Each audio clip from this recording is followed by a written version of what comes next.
नमस्कार दोस्तों, आइए मेरे चैनल में आपका हार्दिक स्वागत है। दोस्तों, मैं आज आपको भगवत गीता का प्रथम अध्याय सुना रही हूँ।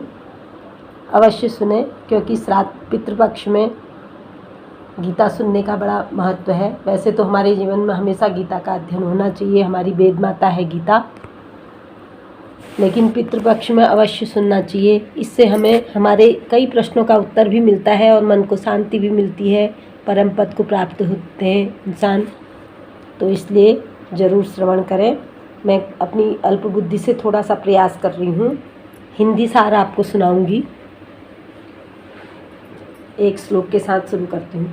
धर्मक्षेत्रे कुरुक्षेत्रे समवेतायुत्सवः मामका पांडवाश्चैव किम कुर्वत संजय। धृतराष्ट्र बोले, हे संजय, धर्म भूमि कुरुक्षेत्र में एकत्रित युद्ध की इच्छा वाले मेरे और पांडु के पुत्रों ने क्या किया। तो संजय बोलते हैं, दृष्ट्वा तु पांडवानीकम व्यूढ़म दुर्योधनस्तथा तदा आचार्यमुपसंगम्यम राजा वचन ब्रवीत। संजय बोले, उसी समय राजा दुर्योधन ने व्यूह रचना युक्त पांडवों की सेना को देखकर और द्रोणाचार्य के पास जाकर यह वचन कहा। तो संजय बोले, हे आचार्य, आपके बुद्धिमान शिष्य द्रुपद पुत्र धृष्टद्युम्न द्वारा व्यूहाकार खड़ी की हुई पांडु पुत्रों की इस भारी सेना को आप देखिए।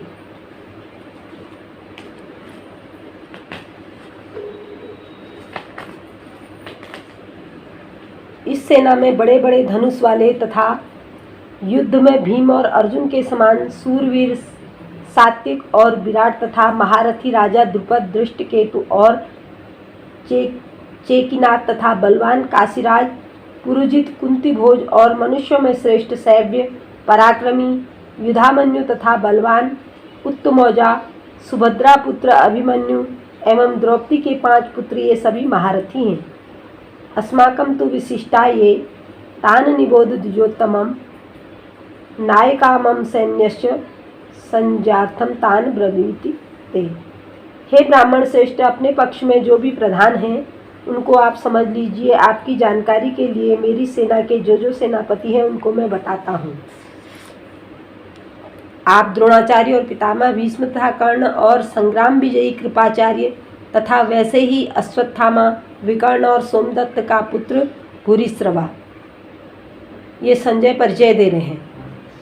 और भी मेरे लिए जीवन की आशा त्याग देने वाले बहुत से सूरवीर, अनेक प्रकार से शास्त्रार्थों से सुसज्जित और सब के सब युद्ध में चतुर हैं।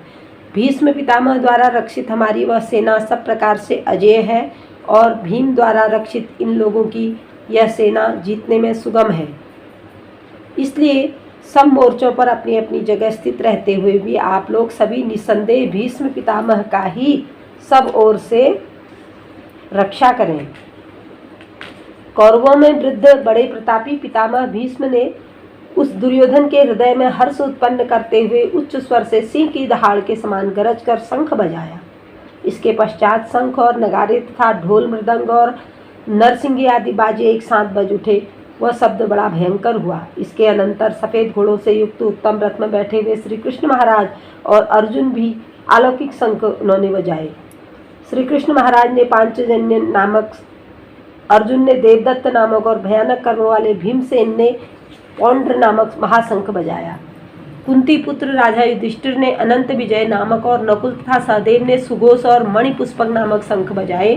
श्रेष्ठ धनुष वाले काशीराज और महारथी शिखंडी एवं धृष्टद्युम्न तथा राजा विराट और अजय सात्यकी राजा द्रुपद एवं द्रौपदी के 5 पुत्र और बड़ी भुजाओं वाले सुभद्रा पुत्र अभिमन्यु, इन सभी ने, हे राजन, सब ओर से अलग अलग शंख बजाए गए और उस भयानक शब्द से ने आकाश और पृथ्वी को भी गुंजाते हुए धृतराष्ट्रों के अर्थात आपके पक्ष वालों के हृदय विदीर्ण कर दिए। हे राजन, इसके बाद कपिध्वज अर्जुन ने मोर्चा बांधकर डटे हुए धृतराष्ट्र संबंधियों को देखकर उस शस्त्र चलने की तैयारी के समय धनुष उठाकर ऋषि के श्री कृष्ण महाराज से यह वचन कहा, हे अच्युत, मेरे रथ दोनों सेनाओं के बीच में खड़ा कीजिए और जब तक मैं युद्ध क्षेत्र में डटे हुए युद्ध के अभिलाषी इन विपक्षी योद्धाओं को भली प्रकार से देख लूँ। इस युद्ध रूप व्यापार में मुझे किन किन के साथ युद्ध करना योग्य है, तब तक उसे खड़ा रखिए। दुर्बुद्धि दुर्योधन का युद्ध में हित चाहने वाले जो ये राजा लोग इस सेना में आए हैं, इन युद्ध करने वालों को मैं देखूंगा। संजय बोले, हे धृतराष्ट्र, अर्जुन द्वारा इस प्रकार कहे हुए महाराज श्री कृष्णचंद्र ने दोनों सेनाओं के बीच में भीष्म और द्रोणाचार्य के सामने तथा संपूर्ण राजाओं के सामने उत्तम रथ को खड़ा करके इस प्रकार कहा कि हे पार्थ, युद्ध के लिए जुटे हुए इन कौरवों को देख।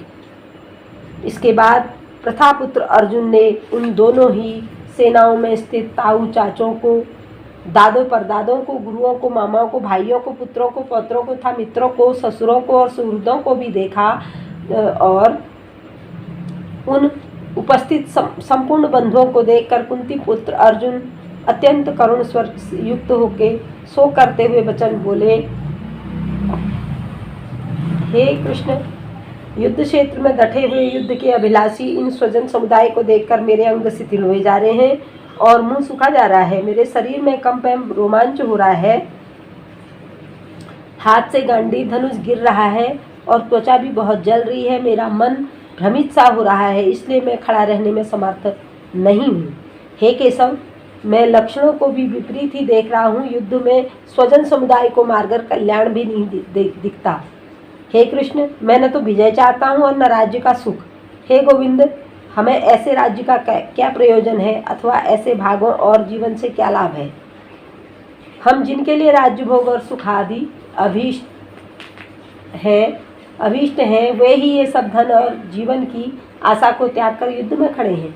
गुरुजन, ताऊ चाचे, लड़के और उसी प्रकार दादे मामे, ससुर पौत्र, साले और सभी संबंधी लोग हैं। मधुसूदन, मुझे मारने पर अथवा तीनों लोगों के राज्य के लिए भी मैं इन सबको मारना नहीं चाहता, फिर पृथ्वी के लिए तो कहना ही क्या है। हे जनार्दन, धृतराष्ट्र के पुत्रों को मारकर हमें क्या प्रसन्नता होगी। इन आतताइयों को मारकर तो हमें पाप ही लगेगा ना।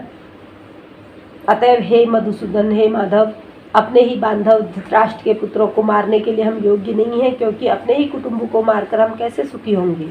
यद्यपि लोभ से भ्रष्ट चित्त हुए ये लोग कुल के नाश से उत्पन्न दोष को और मित्रों को विरोध करने में पाप को नहीं देखते हैं, तो भी हे जनार्दन, कुल के नाश से उत्पन्न दोष को जानने वाले हम लोग इस पाप से हटने के लिए क्यों नहीं विचार करना चाहिए।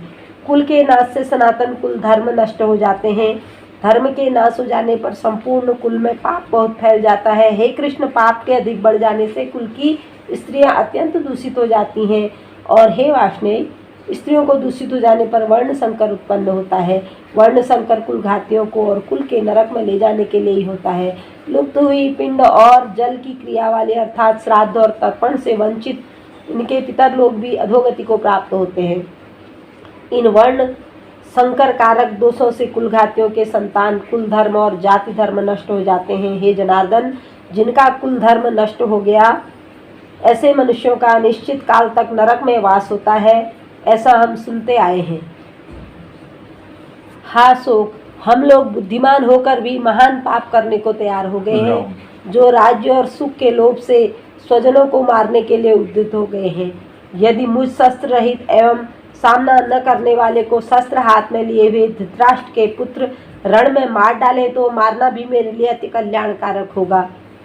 संजय बोले, रणभूमि में शोक से उद्विग्न मन वाले अर्जुन इस प्रकार कहकर बाण सहित धनुष को त्याग कर रथ के पिछले हिस्से में बैठ गए। ओम नमो भगवते वासुदेवाय परमात्मने नमः। इस प्रकार से अर्जुन कृष्ण संवाद और संजय युधिष्ठिर संवाद